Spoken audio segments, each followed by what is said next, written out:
Sharonian ka rin ba? Abay tamang-tama dahil gagawa tayo ng paborito mong lumpiang Shanghai.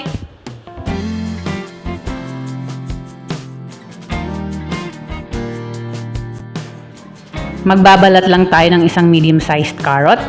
Pagkatapos ay gagadgarin natin ito.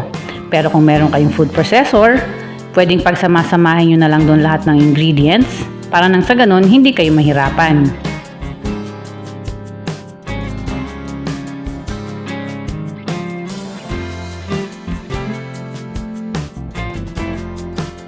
Magdadagdag din tayo ng isang medium-sized na singkamas at gaya ng ginawa natin sa carrot, gagadgarin din natin ito.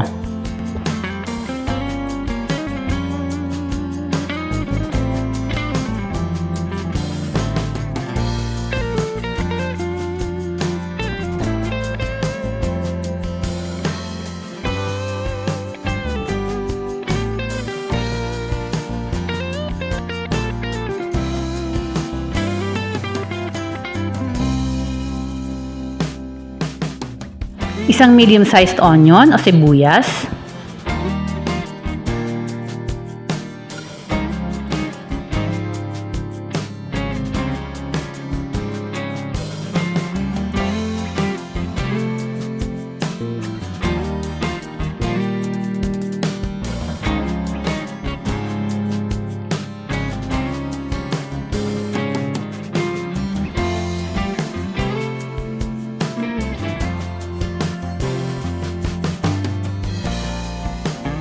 Gagamit din tayo ng isang taling spring onion or cebollino.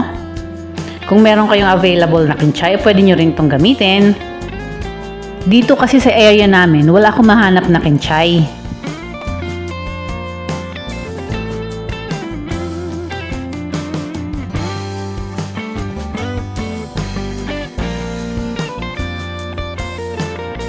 Kakailanganin din natin ng 6 cloves of garlic or bawang.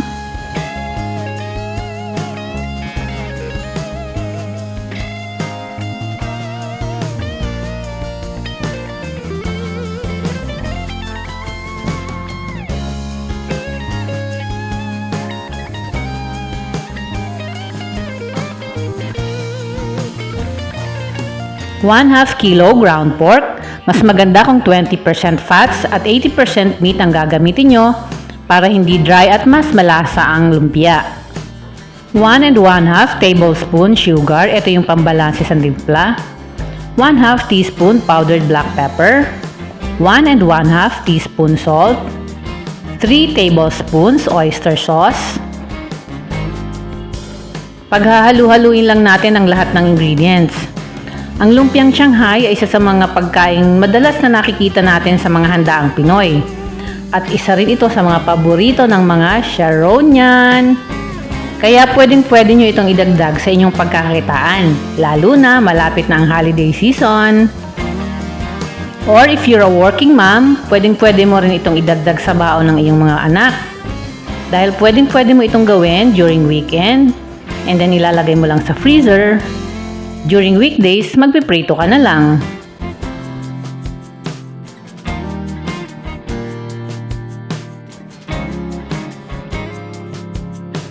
Dahil naglagay tayo ng carrot at singkamas, syempre magiging wet yung ating mixture. Kaya mag-add tayo ng 3 tablespoons of cornstarch o kaya naman ay pwede kayong magdagdag ng flour.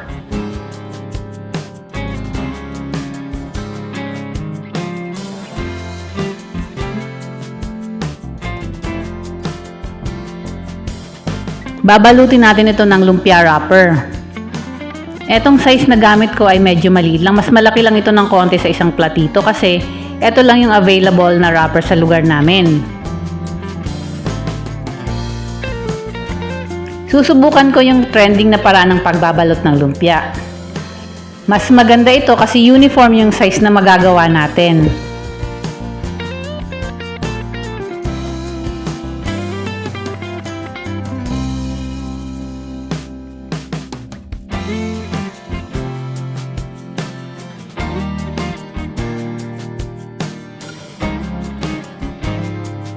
Para mas madali at hindi messy, gagamit tayo ng piping bag. Kung wala naman kayong available na piping bag, pwede kayong gumamit ng plastic labo.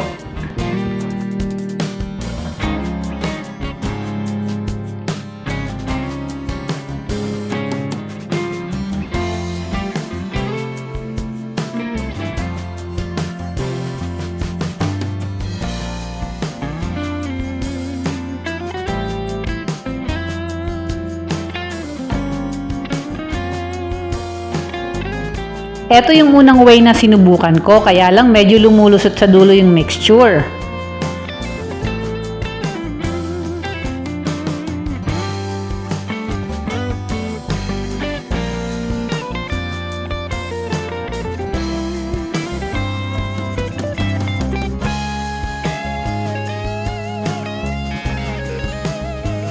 Hindi ako happy dito sa ginagawa ko at medyo nakasimangot na ako habang ako nagbabalot.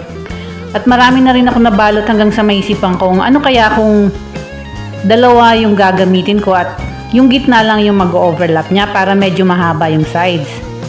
And guess what? Mas maganda siya. Ayan, di ba? Mas balot na yung feeling natin.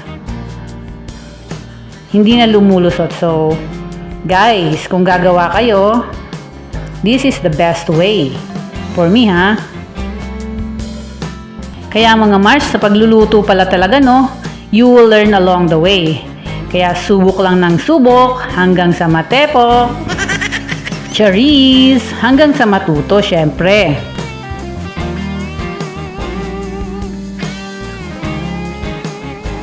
Eto na lahat yung nagawa ko. Yung iba nito, ibabalot ko at ilalagay sa freezer. Yung iba naman, lulutuin ko na.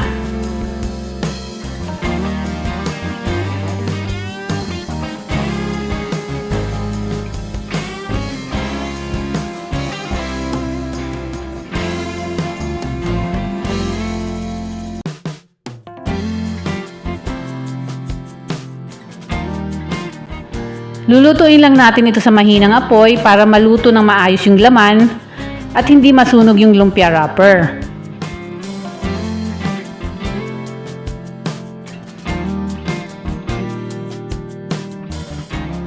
O ayan Mars, isang recipe na naman ang natutunan mo ngayon.